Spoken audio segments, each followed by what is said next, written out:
Eso, míralo, están ahí todavía.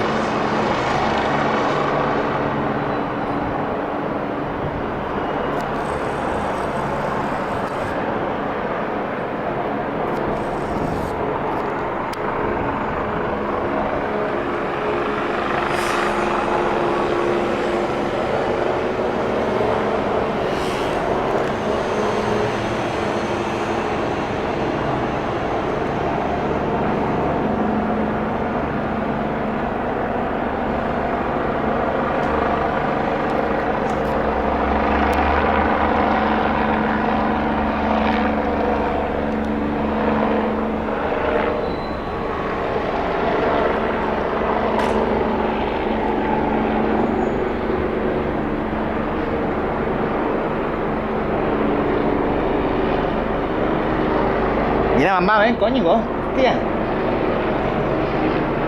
¿Me va a pasar una cosa aquí, tú aquí eres tonta o qué? ¿Tú no ves estas cosas o qué? David. Esos papelitos que están tirando. ¿Qué coño van a ser papelitos? Yo qué sé qué cojones es eso. O pájaros. Pájaro tampoco, yo qué sé. Los pájaros muy raros por destello, ¿verdad? Quería traerlo muy raro.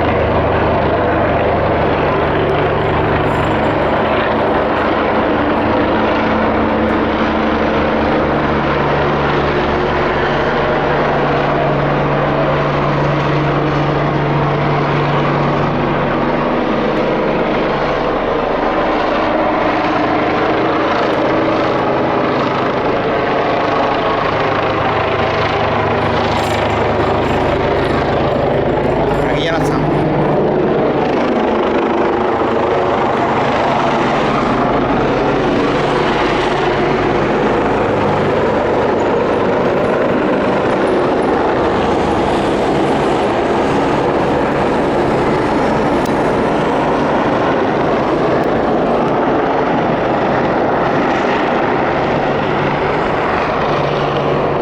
Míralo, ahí están.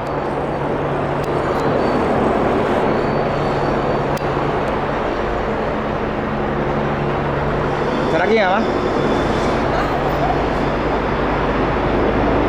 Pájaros, pero parece que tiene un color de medio de los pájaros.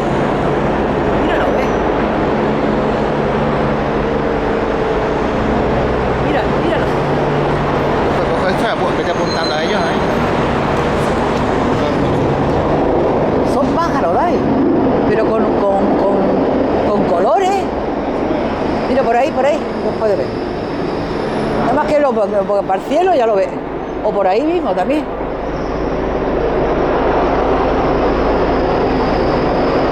Pero es que hay por todos lados, ¿verdad? Como tú dices, o nos estamos quedando cegados, ¿verdad? Son pájaros, ¿eh? Son súper raras.